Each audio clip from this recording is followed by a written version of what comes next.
15 years ago, Leora had been just a child of 12, living in the vibrant city of Zyphera, a place filled with crystalline towers and streets that shimmered with flowing light. Her life, though simple, had been happy. She loved to run through the gardens, listening to the songs of Zyphera's native birds, small creatures that glowed like tiny lanterns in the night. Her family was modest, but kind. She was curious, always asking questions about the stars, about life, and about the strange laws that governed her people. But curiosity in her world was dangerous. The elders of Zyphera ruled with absolute power, and any child who dared to question their decrees was considered defiant. One evening, while exploring an ancient archive, Leora accidentally discovered a hidden record of the elders' past misdeeds. She had read it aloud, unaware that her words carried far beyond the quiet hall. Someone reported her immediately. The elders, furious at the thought of a child challenging their authority, decided that her punishment must be severe. Leora was taken from her family before the sun had risen, her small hands tied with cords of glowing silver. The streets she had run freely as a child now seemed alien and cold. People turned their faces away, unwilling to meet the eyes of someone condemned. She did not cry, though fear burned in her chest like fire. The elder's judgment was final. In the central hall of the penal temple, the High Council awaited her. Their robes shimmered in colors no human could name, and their eyes were cold pools of judgment. Without ceremony, they spoke. "You have defied our laws. You have dishonored Zyphera. For your crimes, you shall be blinded and stripped of your ability to reproduce. Let this be a lesson to all who think themselves above the laws of our people." And so, they did. Leora awoke hours later in a dim cell. Darkness pressed against her eyelids, and she felt the absence of something she had always taken for granted. She could no longer see. Her body had been altered in ways that made her different, incomplete. The cell was bare, save for a thin mat of synthetic fibers and a small basin of water. The world, which had once been full of color and light, was gone. Only sound, touch, and smell remained. At first she panicked. She stumbled, fell, and screamed. The voices of the guards were distant, indifferent. The years that followed were cruel. The elders had left her in this cell to teach her obedience through silence, through fear, through isolation. But Leora was not a child who could simply break. She listened. She learned. She observed the small changes in the air, the vibrations of footsteps along the corridors, and the faint hum of the planet's energy beneath her feet. Slowly, she adapted. Time passed, and Leora became skilled in ways no one expected. Her ears could detect the smallest sound, a distant conversation, the subtle movement of a guard's shoes. Her hands traced walls and objects with an accuracy that seemed almost magical. Her mind became sharp, noticing patterns in the way the guards moved, in the routines of the temple. She learned the language of vibrations, the subtle changes in air pressure, and the faint scent of chemicals that indicated danger. Though her eyes were useless, her other senses became extraordinary. And then one day, a human arrived. Auric had come to Zyphera as an explorer and xenobiologist. Humans were rare on this planet, and few dared to enter the penal temple. He had heard rumors of Leora, the girl punished so harshly, and he wanted to see for himself. Unlike the Zypherans, he did not see a criminal. He saw intelligence, resilience, and potential. He approached her cautiously, aware that any sudden movement could frighten her. "Can you hear me?" he whispered one evening, crouching just outside her cell. Leora froze. Her instincts screamed to run, to hide, to protect herself. But there was something in the tone of his voice, calm and gentle, that made her hesitate. "Yes," she said finally, her voice barely a whisper. He smiled softly. My name is Arik. I mean no harm. I want to help you." And so began a cautious friendship, one built on trust and patience. Over the next several years, Arik returned regularly, bringing books that had been adapted for the blind, teaching her human language, science, and technology. Leora absorbed everything. Her mind, already sharp, became a weapon of intellect. She learned to use her hands with precision, to navigate by sound and touch, to build small devices from scraps that Arik sometimes brought. The more she learned, the more hope grew inside her. She began to dream not just of freedom, but of reclaiming what had been stolen from her sight, her autonomy, and her life. Arik explained that advanced human technology might be able to help her. Nanotechnology, tiny machines that could repair tissues and nerves, might restore her vision. Genetic therapy could even undo some of the alterations the elders had imposed. But it was dangerous. Any mistake could leave her blind forever, or worse. They worked in secret. Arik smuggled small components, devices, and chemical compounds past the guards. Leora experimented quietly, testing sensors, constructing miniature circuits, and mapping out her own body's responses. She learned to synchronize her heightened senses with the technology Arik provided. Each small success brought a spark of hope. Each failure taught resilience. Meanwhile, Leora's knowledge of the temple grew. She could navigate its corridors blindfolded, anticipate the guards' movements, and avoid detection. She began planning for a day when she would no longer be a prisoner. That day, she knew, would require courage, precision, and intelligence. But for the first time in 15 years, she felt that possibility was within reach. The years passed, and Leora matured into a young woman of extraordinary skill. Her mind was a library of knowledge, her body a finely tuned instrument. Though she had never seen the world in years, she understood its patterns, its rhythms, and its secrets. And then, at last, Arik brought the device. "It's ready," he whispered, setting a small, delicate implant on the table. "If we do this correctly, you will see again. But you must trust me completely." Leora's hands trembled as she touched it. She could feel the tiny circuits, the soft hum of energy flowing through the device. She imagined what it might be like to see again, the colors, the shapes, the faces she had only dreamed about. And she realized that the risk did not frighten her. The thought of remaining in darkness for the rest of her life was far worse. That night, they worked together in the small, hidden chamber Arik had prepared. Leora lay still as he carefully implanted the device along her optic nerves. The process was painstakingly slow. Every movement had to be precise, every calculation exact. Outside, the temple was quiet, but danger always lurked. A single mistake could alert the guards, and then their work would be discovered, and both their lives would be at risk. As Arik finished the final adjustments, he looked into Leora's face, even though she could not see him. "Are you ready?" he asked softly. "Yes," she said. Her voice was steady, full of determination. "I'm ready."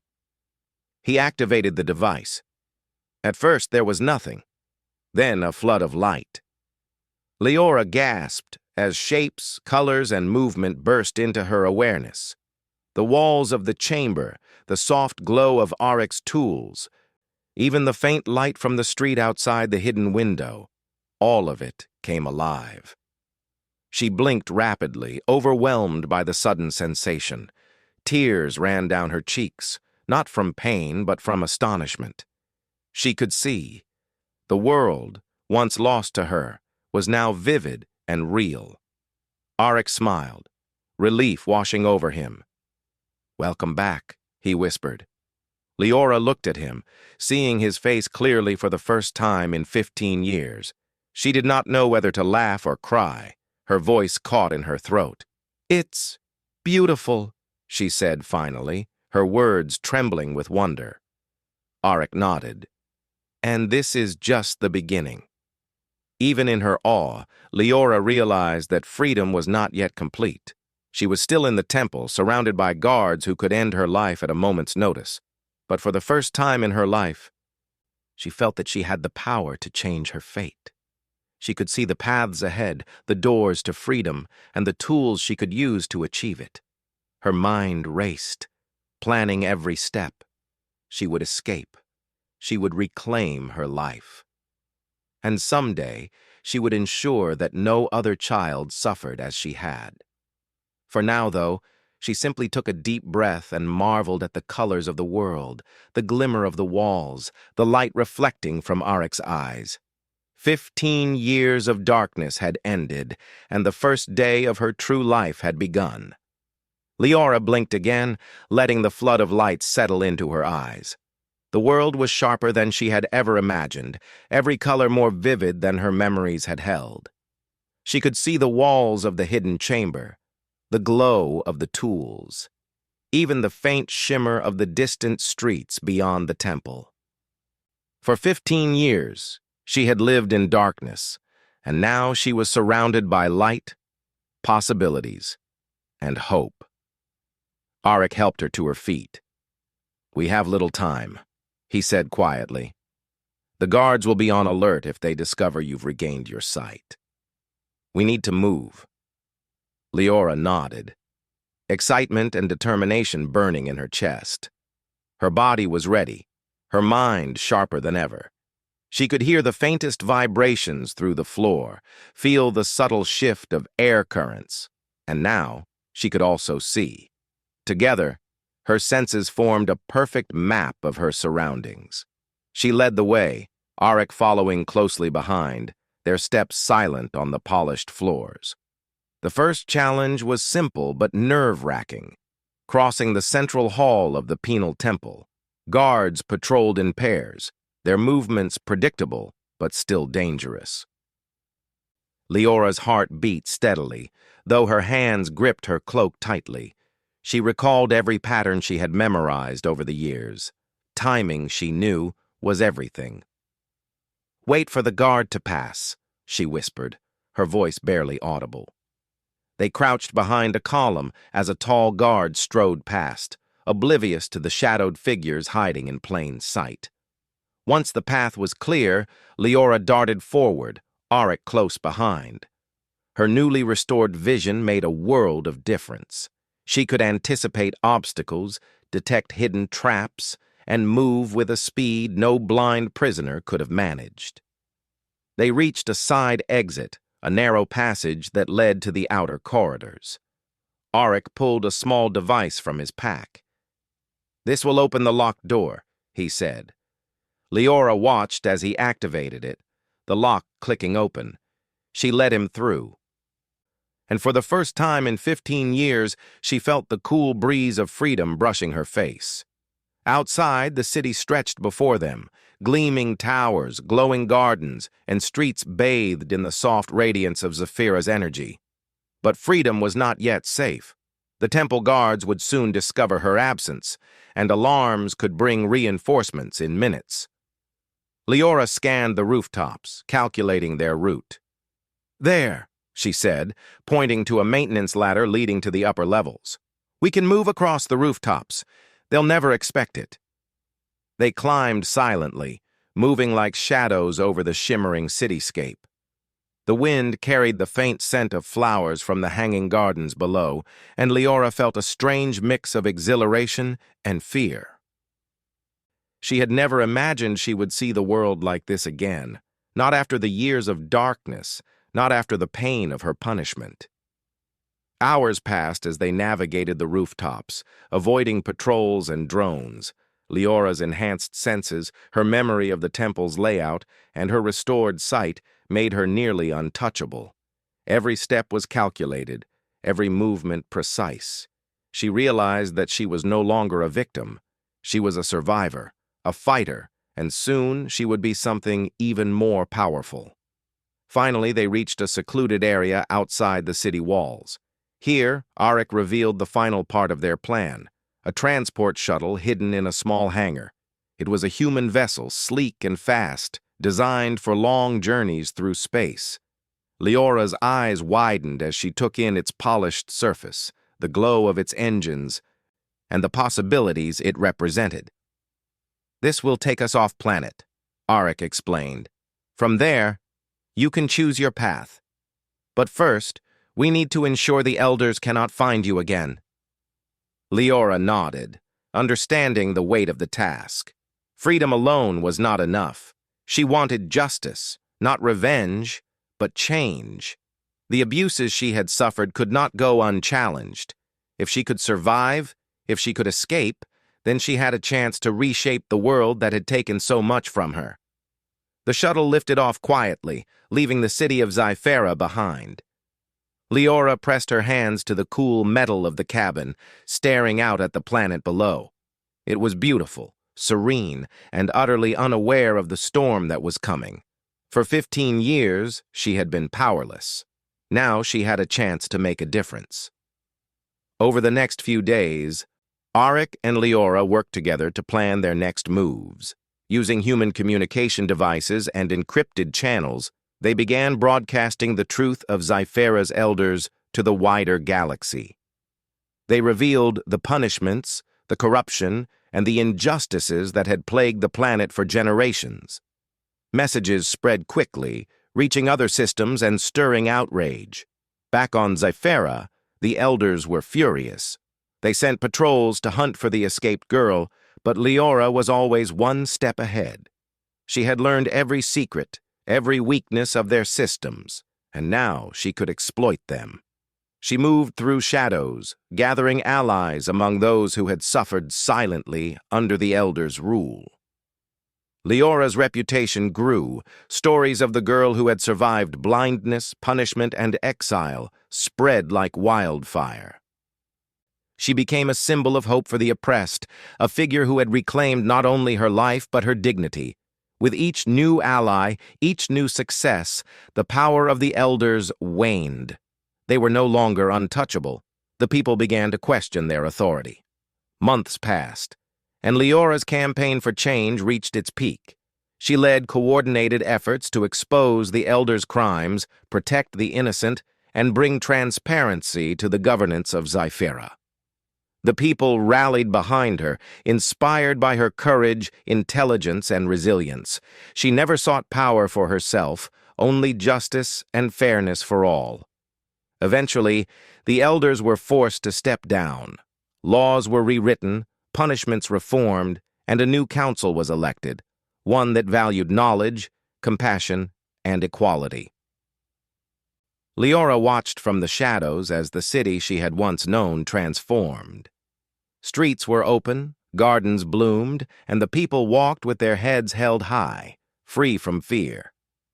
Auric stood beside her, smiling as he observed the change. "You've done something incredible," he said quietly. "You've changed the world." Leora shook her head. "We've done this together. I could not have done it alone." She looked out at the city, the lights reflecting in her eyes, and felt a deep sense of peace. 15 years of darkness had ended. Now she could live fully, freely, and without fear. In the following months, Leora dedicated herself to helping others. She established programs for those who had been punished unjustly, teaching them skills, providing guidance, and offering protection. Humans and Zyferans worked together, sharing knowledge and technology.